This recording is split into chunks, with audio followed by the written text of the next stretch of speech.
আপনি কি এমন কোনো গুনাহ করেছেন যা এখনো মনে কষ্ট দেয়?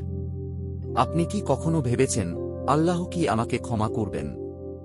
ভালো করে শুনুন ভাই ও বোনেরা, আল্লাহ তাআলা দয়ালু, গফুরুর রাহিম।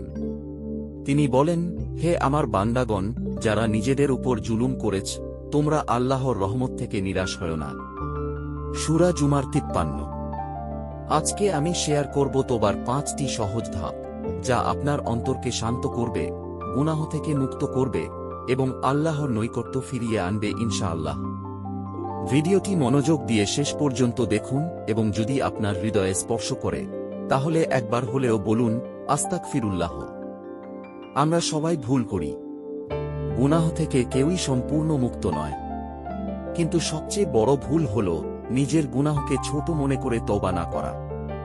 আল্লাহ বলেন, হে আমার বান্দারা, যারা নিজেদের উপর জুলুম করেছ, তোমরা আল্লাহর রহমত থেকে নিরাশ হয়ো না। নিশ্চয়ই আল্লাহ সমস্ত গুনাহ মাফ করেন। সূরা জুমার 53। গুনাহ যত বড়ই হোক না কেন, আল্লাহর দরজা কখনো বন্ধ হয় না।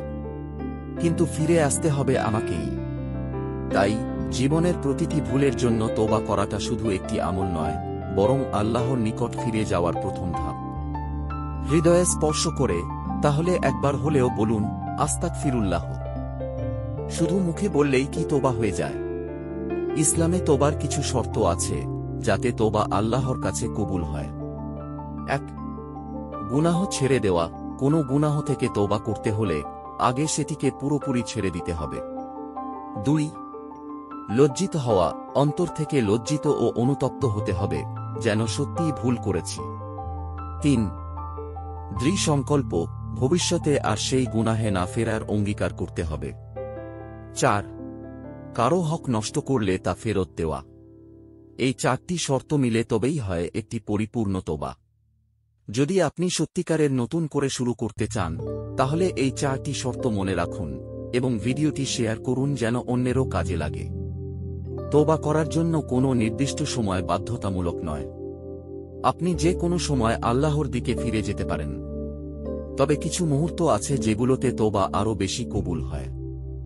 রাতের শেষ তৃতীয় অংশে, যখন আল্লাহ আরশ থেকে ডেকে বলেন, কে আছে আমার কাছে ক্ষমা চাইবে, আমি তাকে ক্ষমা করব। ফজরের পর একাকী সময়ে, অশ্রু ঝরিয়ে একা অবস্থায়, উমরাহ হজের সময়, আর যখন মন সত্যিই নরম থাকে, তখনই গুনাহের বোঝা নামাতে হবে। ভিডিওটি প্রিয়জনের সাথে শেয়ার করুন, হয়তো কেউ আজ রাতেই আল্লাহর কাছে ফিরে আসবে ইনশাআল্লাহ। অনেকেই জিজ্ঞেস করেন, তওবা করতে হলে কি পড়তে হবে? নিচে একটি সুন্দর তওবার দোয়া।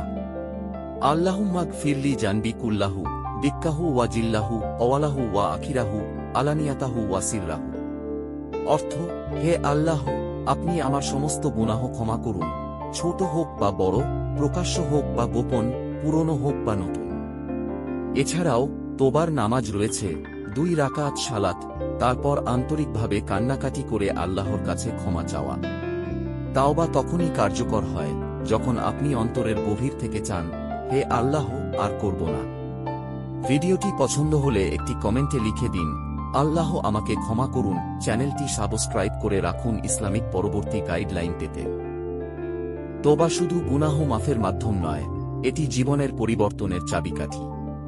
আল্লাহ বলেন, তারা তওবা করলে আমি তাদের গুনাহগুলো পুণ্য দিয়ে পরিবর্তন করে দেব। সূরা ফুরকান 70। ভাবুন, আপনি শুধু ক্ষমাই পেলেন না, বরং আপনার গুনাহগুলোকে নেকিতে রূপান্তর করে দেওয়া হল। তওবার আরেকটি উপকারিতা হল, মন হালকা হয়, রিজিকে বরকত আসে, বিপদ দূর হয় এবং দুনিয়া আখিরাত উভয়েই শান্তি আসে। নিয়ম করে তওবা করুন, প্রতিদিন অন্তত একবার, সালাতের পর বা ঘুমানোর আগে। কারণ আমরা জানি না কোনটা হবে আমাদের শেষ দিন। ভিডিওটি একটি ভালো কাজ হিসেবে শেয়ার করুন এবং আরও ইসলামিক ভিডিও পেতে চ্যানেলটি সাবস্ক্রাইব করুন। আপনার একটি শেয়ার হতে পারে কারো জান্নাতের রাস্তা। আল্লাহর দরজা কখনো বন্ধ হয় না, তবে দরজায় কড়া নাড়তে হবে নিজেকেই। যদি আপনি এই ভিডিও থেকে উপকৃত হন, তাহলে সেটি শেয়ার করুন আপনার প্রিয়জনের সঙ্গে এবং চ্যানেলটি সাবস্ক্রাইব করুন, কারণ সামনে আসছে আরও ইসলামিক ভিডিও, যা আপনাকে জান্নাতের পথে নিয়ে যাবে ইনশাআল্লাহ।